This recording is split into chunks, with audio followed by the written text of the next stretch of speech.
Hello everyone, it has been far too long. It has been a very, very long 2 weeks without you all. I appreciate you all for tuning in on this first Monday back. Plenty to get to across all different kind of sports, men and women's. Let's start with the women's because yesterday I was at a restaurant midday and I saw history taking place. The second straight undefeated season for the South Carolina women's basketball team. They are doing amazing things. 2 years straight without having a single loss in the regular season. Their only loss last year came in March Madness. I believe their record ended up being 36-0. This year they're 29-0. That's like 50-plus wins with just one loss, 60-plus wins with just one loss. That is a testament to their program and the fact that women's college basketball has never been better coached. It's never been more interesting. The women have never been more talented. I can't wait for March Madness this season, especially on the women's side. Back then, honestly, I feel like people used to say, man, the men's basketball tournament is where it's at. But over the years, because of the one and done rules, it feels like women's basketball, women's college basketball has become that much more interesting because the best stars get to evolve in college basketball. In particular, Caitlin Clark, who over the weekend as well made history of her own. I want to talk about her for a second here. She passed Pete Maravich's record and set an all-time NCAA scoring record, not just for men, not just for women, for the NCAA's basketball history books and everything. I mean, that is truly a testament to who she is as a player, what she's achieved, the fact that she is an Iowa lifer. She has done such great things for women's college basketball, and I think for women's basketball in general. I think about this when I think of Caitlin Clark, Magic Johnson, Michael Jordan. You're talking about people and talents who forever changed basketball as a whole, right? Who changed the NBA. Games were on tape delay when Magic was playing. Because of him, they became a mainstream thing. I feel like women's basketball, for years, people have been saying it's on the come up, and it has been very gradually. Then last year, it took a massive jump up with Angel Reese, with LSU, with Caitlin Clark, with the brands that have been involved really in women's college basketball over the past couple of years. Now this year, I feel like it's at a boiling point. It is going to hit an all-time high in terms of hype. I genuinely cannot wait. Caitlin Clark's impact on the game, she may already be the most impactful women's basketball player of all time. I do not think I am overstating that. I don't think that's an exaggeration. I don't think I'm being a prisoner of the moment either. No one has done what Caitlin Clark has done for the sport of women's basketball, and I really can't wait to watch her cook in the WNBA. I have not been someone who tunes into WNBA games very often, I'll be honest. But if Caitlin Clark's playing on the Indiana Fever next year, make no mistake, those are going to be ESPN games. Those are going to be primetime games. They are going to push her on the WNBA big time because she gives them the ability to do that. She is a great player, regardless of gender or anything like that. I can't wait to watch her cook. She deserves our credit and our praise and our props on this Monday. So I wanted to start with that. Someone else made history over the weekend. One of the biggest stars on the planet, LeBron James in year 21. What other accolade or certificate or what else could we celebrate about LeBron James? Just when you think it's pretty much over, he continues to add more and more accomplishments to his resume. Over the weekend, he surpassed 40,000 career points in the NBA. The first player ever to achieve that mark in NBA history. Very impressive, obviously. And then I saw the questions over the weekend and now on Monday morning on major sports shows where it feels like everybody is wondering, what does this do for LeBron James' legacy? And obviously, that's been a comment that's like spammed in comment sections on TikTok, on Reels, because it's funny over the years when you comment, how does this affect LeBron's legacy? It's usually on things that literally have nothing to do with him. It is more of just a joke and a little bit of a troll job towards people who always seem to nitpick at LeBron's legacy. That's when it became a thing. But seriously, the question is being asked, how does reaching 40,000 points, the first player in NBA history to do so, affect LeBron James' legacy? And unfortunately, I don't want to discredit the accomplishment because it's incredible, right? It is a one of one, nobody's ever achieved it type of feat. But LeBron James at this point in his career is not fighting to be in the top 5 conversation. He's not fighting to be a part of the hypothetical debates of you have one player for the next 4 years. Who are you picking to start your franchise with? He's not involved in the MVP race. That's not what LeBron James is fighting for at this point in his career. The only conversation that LeBron James is a part of now at this point in his career, 21 years in the NBA, 21 years in, is the GOAT conversation, the GOAT debate with Michael Jordan. And here's the thing. Fans of each, fan is short for fanatic. You're not going to be objective if you're a fanatic of either side. In particular, I feel like Michael Jordan fans. If you believed that prior to LeBron James reaching 40,000 points, the first player in NBA history to do so, if you believed before he hit that mark that Michael Jordan was the GOAT, chances are him achieving 40,000 points ever, 40,000 points all time, the first person to do it ever in NBA history, chances are that accomplishment doesn't change your mind. It doesn't switch the pendulum the other way for you. If you believe that Michael's individual accolades, his incredible awards and feats in career, the 2 three-peats, undefeated in NBA Finals, his 6 championships surpass LeBron James, and you believe that Michael's the GOAT, 40,000 career points isn't going to change your mind. And if you believe, on the other hand, that LeBron James, who already had the all-time scoring record after beating out Kareem Abdul-Jabbar just a few months ago this season, if you believe that LeBron was already the GOAT, having reached that mark with his 4 NBA titles, the 1 bubble title, which will forever be debated, his 21-year career, the longevity, if you believe that that favors him, because I know that a lot of Michael Jordan fans feel like it doesn't, it works against him in terms of stats. I don't know how that is. I don't know how being at the best, being at the top of your game for 20 years straight for 2 decades means anything less of your legacy, but leave it to Michael Jordan fans to criticize longevity and try to discredit it. But if you believe that LeBron was already the greatest of all time, the 40,000 point mark doesn't change your mind at all. Like, it just solidifies whatever you thought about LeBron already. So because fans, the word fan is short for fanatic, and because fanatics are not objective, if you believe Jordan was the GOAT going into Saturday night, you still believe that Jordan is the GOAT. And if you believe that LeBron James was the GOAT going into Saturday night, this only strengthens your case. And so unfortunately, in the grand scheme of things, how does LeBron James achieving 40,000 career points in the NBA, the first player in NBA history to do so, I will keep on repeating that and keep on saying that, then it doesn't change your mind. And both fans of both men, who have both had incredible careers, and I'm not here to knock either one, it leaves you to your own opinion and whoever you think is a greater all-time player. I will say, though, I do hate this one thing that Michael Jordan fans do, or I strongly dislike. Hate is not the right word. But I talked about this when the Air Jordan movie came out with Ben Affleck and Matt Damon a few months ago. Now, probably 8 months ago. It came out in the summer, so great movie, right? It really was a homage to that time period and what it felt like to be a basketball fan then and what it felt like to be an American then. But one thing that I noticed about Michael Jordan fans is after that movie came out, Michael Jordan's fans who believe that he is the greatest of all time rushed to say, this is why Jordan is the GOAT and this is why he's the GOAT by a long shot in terms of impact on the game and whatnot.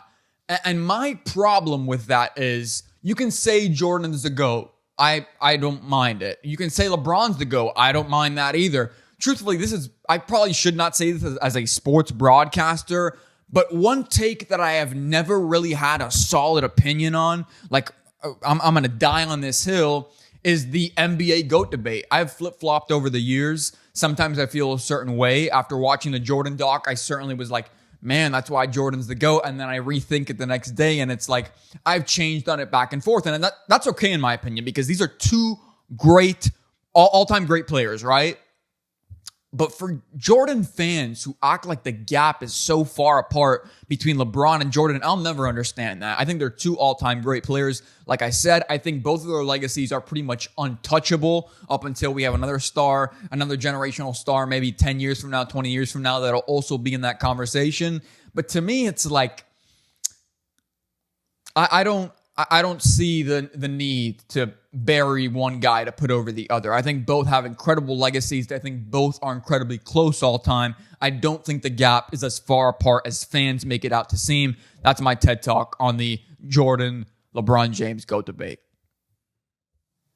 So this topic is going to be the ultimate hear me out. And I really need you to hear me out because I already know what people are going to say is the criticism or is the flaw in this mock trade that I'm going to propose. I need you to listen. I need you to bear with me here. So The news about Justin Jefferson's contract extension is starting to heat up, right? He is going to demand over $30 million a year. He is going to be one of those guys who you can say genuinely may very well deserve quarterback type money. $30 million per year seems like a great starting number, obviously, for him and his career. His first real contract that's not a rookie deal. He's going to make a lot of money in this league regardless of who he's playing with or whether or not they get the deal done. But there are some holes in this entire conversation, and I think it's the reason that Minnesota has been sort of hesitant in talking about Justin Jefferson and the contract, and the reason why there has been some speculation that Justin Jefferson could get traded, right? Because it's not been there's a non-zero chance that he gets traded here. It's not a lock that he comes back. There have been talks about, well, if you give Justin Jefferson his money, who is going to throw him the ball? Because Kirk Cousins most likely isn't coming back.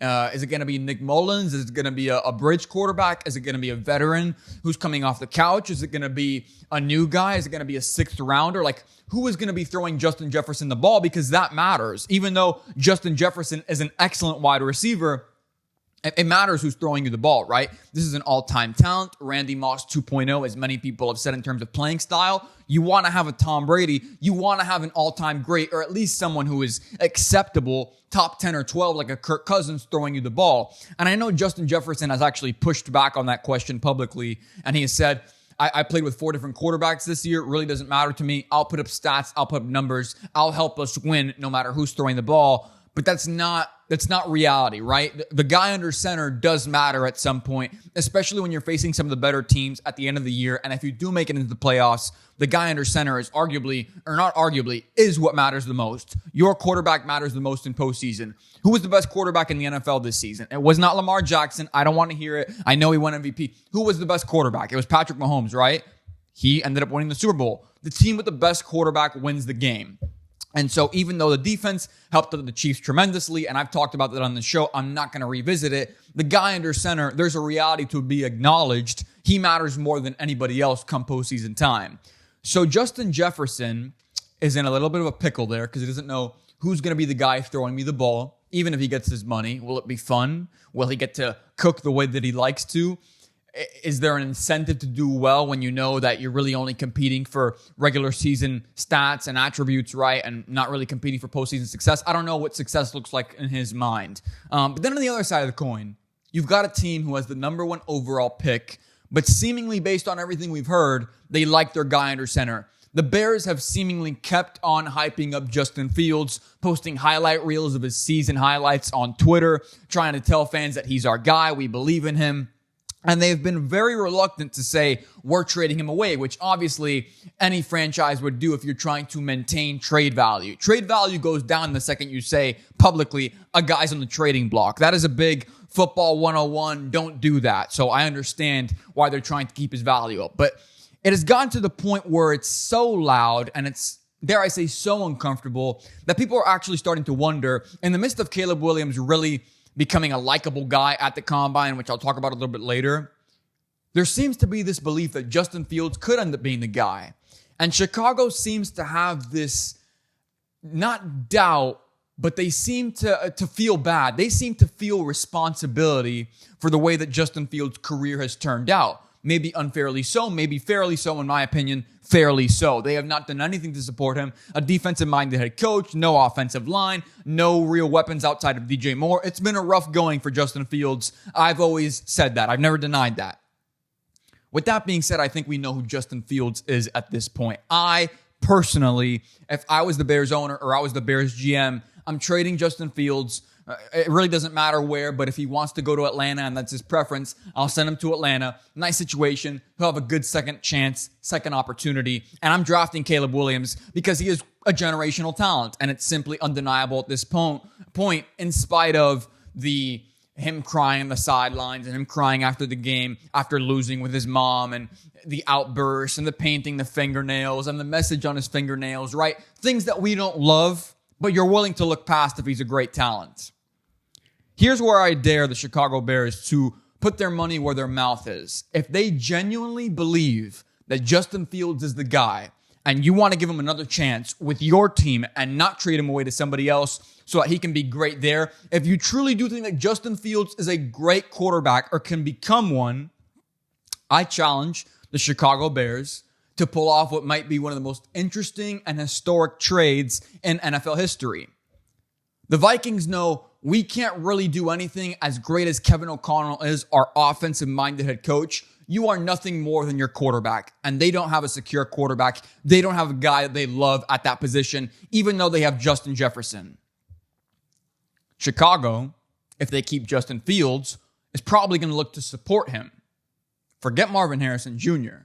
Why not go out there and get the best wide receiver in the NFL right now in Justin Jefferson? And the big thing that I know everybody's going to say is, Ben, they're in the same division. For a haul like this, when two parties need something so badly in exchange from each other, this deal makes more sense than I think people are willing to admit. The Minnesota Vikings would trade the 11th overall pick in this year's draft and Justin Jefferson to the Chicago Bears in exchange for the number 1 overall pick and the right to draft Caleb Williams. Now, I know some people out there are I know the division thing is going to be a big part of this conversation. Ben, it's an in-division trade. It's not going to happen. If you trade away Justin Jefferson, you want to make sure you're not facing him. Definitely not twice a year either. You want to send him to the AFC, not to the NFC, and definitely not the NFC North. But I think this trade makes more sense than people realize, because if Chicago genuinely feels like Justin Fields is the guy and they just haven't given him enough help, then you're going to get your guy in Justin Fields. You get to keep him, and you get another great weapon. In addition to DJ Moore, you now ask DJ Moore to be a wide receiver 2, which he proved he's a pretty damn good wide receiver 1. Put him in wide receiver 2. He'll have great numbers. He'll have great production. He'll be super hyper efficient. And you get Justin Jefferson, who is the undoubted number 1 wide receiver in the NFL right now. Now, why would the Minnesota Vikings do that? If you're the Minnesota Vikings, it hurts, right? It hurts. I know Justin Jefferson is a fan favorite, but you get the right to draft Caleb Williams, a generational quarterback prospect, as close as you can get to a non-miss or a player who's not a miss in the NFL, right? His pro comp is Patrick Mahomes. You're going to give him a great organization, an indoor stadium for half the year, the home games really. You're going to give him his best college weapon in Jordan Addison, who he loves playing with, who will still be on the roster, who's not getting paid yet. And you have Kevin O'Connell, who's an excellent offensive-minded head coach. You get to keep a really nice nucleus in Minnesota. You get to reset the clock, and you get the guy under center, which unfortunately, even if you have Justin Jefferson, the most important part of that team is who is playing quarterback and not necessarily who is catching passes from that quarterback. They buy some time. They start off a really nice run, and the Bears have an opportunity to, if they really think that Justin Fields is the guy, you've got the opportunity to make it right and to prove everybody wrong and to prove that you made the right pick with Justin Fields with the 15th overall pick in the 2021 NFL Draft. I think it is a much more realistic and a much better offer than people are willing to admit. I feel like it's staring at us right in the face, and I don't think that this has more traction than I think people are willing to realize. A report came out yesterday that the Minnesota Vikings are interested in Justin Fields. I don't know what that means. Obviously, that is an entirely different offer in terms of structure and the trade package that I'm suggesting.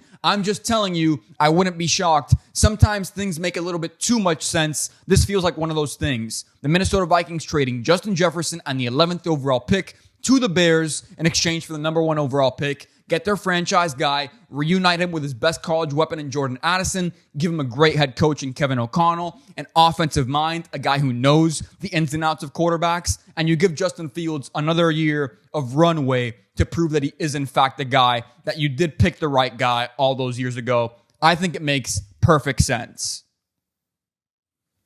So over the weekend, one of the biggest stars in boxing made his return to the ring. Jake Paul, in his 10th professional fight, fought Ryan Borland and TKO'd him in the first round. His prediction was he would KO him in the second round. He ends up doing it earlier than even he thought. He surpasses his own expectations. You could tell right away. Jake did such a good job of managing distance, and I think that will be a really underrated part of the story now that people are reacting, saying Jake's fighting these guys who are Home Depot employees. He's fighting them off the street. He's fighting Walmart employees. He's fighting grandpas. He's going to retirement homes looking for opponents. I've seen all the jokes. They are hilarious. Jake Paul himself has admitted some of those memes are pretty damn funny. but I think there are some things that people will miss. Number one, I think the knockout itself, or the TKO, Jake got a little bit excited there towards the end, got a little bit sloppy, but in the end, he gets the job done. The thing that I think people won't pay enough attention to is Jake's footwork, again, looked very much so improved in this camp. And I think for the first time ever, you can say that, or at least I can say that I am truly confident in Jake Paul's management of distance. He looked like he figured out the distance between himself and Borland so quickly in that fight, which is what led to the flurry of punches that ultimately ended up getting him the win by TKO, right? He did such a good job of establishing distance, establishing the center of the ring, and he wasn't really afraid. Normally, you see these guys who are influencer boxers, which I believe, maybe you guys don't, that he has already surpassed that class. I think he's well beyond it. But normally when you see an influencer boxer, or even young boxers in general, they get very afraid, very tippy-tappy at the start of fights. Jake Paul has no fear at this point going into the ring against anybody. Once again, he called out Canelo Alvarez after the fact. Is that his next fight? Probably not. But there is a question to be asked here. Where does Paul rank at 200 pounds? Where does he rank within the cruiserweight division? Currently, on Boxing Rec, I believe he's 117, 116. I personally think he's already in the top 100 of the cruiserweight division. And I know people are going to say that's crazy, but hear me out. Cruiserweight is not a super deep division. There's not a lot of depth to it. There's not a lot of great guys. And what Jake Paul has already accomplished in fighting not just the tomato cans that people face early on in the career, but also fighting some really skilled combat sports athletes, even if it wasn't their primary sport. Tyron Woodley, Anderson Silva. I was going to say Ben Askren. We're going to leave him out of that because elite mixed martial artist, right? Not an elite boxer. I would not consider him to be that. And I think he proved that in the 10 seconds it took to get him out of that ring. And the next thing that people are criticizing Jake Paul for that I find to be ridiculous, if you really are a fan of boxing the way that you claim, and you claim that Jake Paul is a disgrace to the sport, then you would know that most fighters, 10 fights in, are stacking their record with tomato cans. They are fighting guys with a losing record. We're not talking slightly below 500 either. We're talking 3 wins, 22 losses, 5 wins, 50 losses. Like, there are some ridiculous, I don't want to say ridiculous boxers, but there's some ridiculous boxing records out there of guys on Boxing Rec that you know they are just being put in there. They're giving a $500, they're being given $500 or $1,000 to show, if that, to just get beat up by a new up-and-coming guy who's looking to stack his record. You guys wanted Jake Paul to fight boxers. That's what he's doing now. He's not going to face Devin Haney right now. He's not going to face Gervonta Tank Davis. He's not going to face Canelo Alvarez right now because it doesn't make sense from a boxing perspective, even if those guys would give him the fight, right? You're trying to stack your record. You're trying to build your confidence, build your experience. That's all that Jake Paul is doing. When he was fighting MMA fighters like Tyron Woodley and Anderson Silva, I thought that was a good approach at the time, unlike most people, because you could still have the money fights on pay-per-view, which his last 2 fights have not been. I don't know how wise that is. He said on Instagram that he'll be getting back to pay-per-view after his next fight. He's got one more non-pay-per-view fight. Then he's back to the pay-per-view method and format. But I thought when he was fighting those guys, it was more interesting and it held more value than people were willing to admit at the time.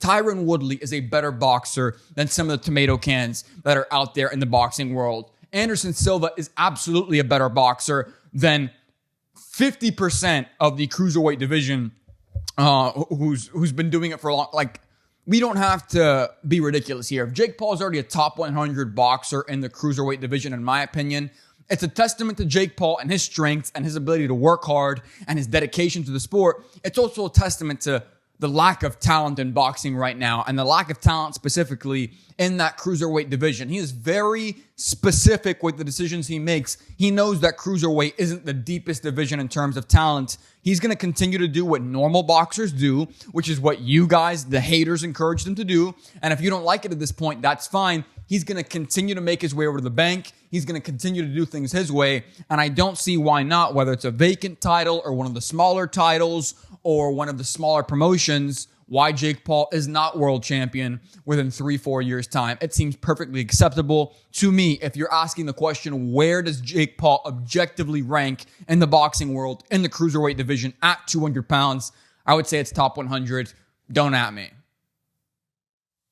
So we've got some breaking news regarding Jason Kelce. He has officially announced in a press conference today at noon Eastern time that he is walking away from the sport of football. Just an incredible career. I'll talk about it in a little bit, but I first want to get through this. My top 10 players in the NBA right now. This is a list that I love to do for the NFL season and for football, and I thought it's only right that 2 years into the show, we make a basketball list. Current best players in the NBA. Let's start with number 1, Nikola Jokic, the most dominant player in the NBA right now. He was robbed of 3 consecutive MVPs last year, and if they'd given him the award last year, he might be on pace for an unprecedented 4 MVPs after the season. He's taking fewer shots. Somehow he looks better offensively. It makes no sense to me. He's averaging about 25 points. He's getting boards. That's a given, especially for his size. But ranking 4th in the league in assists, this guy shoots like a shooting guard, he passes like a point guard, and he still bullies people in the paint. He is the epitome of efficiency, and he's got his eyes on back-to-back titles right now.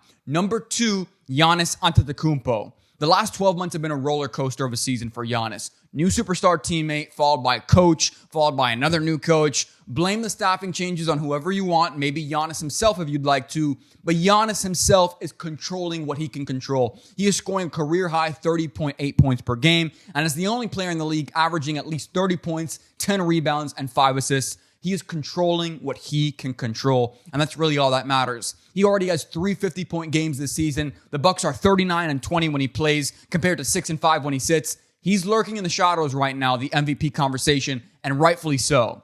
Number 3, Luka Doncic, averaging 34.5 points per game on 49.5% shooting. He's the best offensive player in the league right now. If anybody ever reaches LeBron's 40,000-point career mark, it'll be Luka. Now, whether or not this year will have Luka experience postseason success in a way that he just previously hasn't, I don't know. I don't know if his success individually on the court as an offensive talent, I don't know if that leads them to any sort of wins in the postseason. I do think he's a great player, though, and he does, make no mistake, round out our top 3. Number 4, Shai Gilgeous-Alexander. SGA has arrived. He is one of the most complete superstars in the league to me.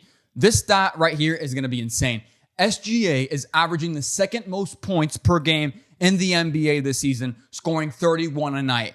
But he ranks 27th in minutes per game. Let me lay this out for you one more time.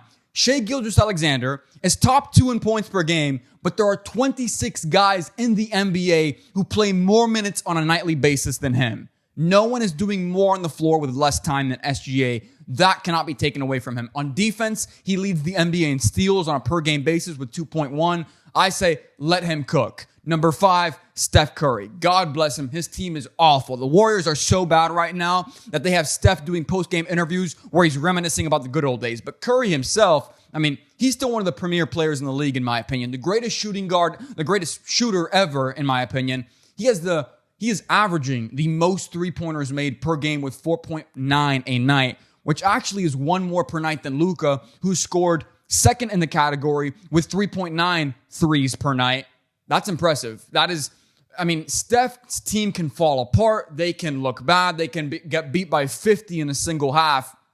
But Steph himself will always have that beyond the arc shot in his bag. And good for him. Number 6, Joel Embiid. Should he be higher? Probably. But if you watch this show, availability matters to me a lot. Embiid was on track for back-to-back MVPs. He was playing phenomenal basketball before he went down. No one is denying that. But how can you say you're a top 2 or 3 star in the league? Or how can I say that about you when every time the postseason rolls around or we get towards the end of the season, your body breaks down? We're not going to even address how he refuses to play Jokic in Denver. He just can't stay healthy when his team needs him most. It's a problem. Number 7, Jason Tatum. 27 points a night on 47% shooting. If there's anything Tatum can do, it's put up numbers. Now, will this success and insane run of beatdowns that the Celtics have put together carry them to the promised land? I don't know. I don't think so personally, but Tatum is number 7 nonetheless. Number 8, LeBron James. Another day, another milestone for the King. On Saturday, he became the first player in NBA history to reach 40,000 career points. He's averaging 25 points a night in year 21. And on any given night, really, he is a top 5 player in the league. If anything, LeBron at number 8 is an insult to his greatness. Number 9, Kevin Durant. I've had a back and forth exchange with KD via DM in the past, which is a story for another day. And I know I know I haven't necessarily been the most complimentary of him when it comes to his ability on this show or his career, but he is a great player. Even at 34 years old, his mere presence immediately transforms any team into a title contender. He's averaging 27 points a night, which at one point was 29 points a night earlier this season.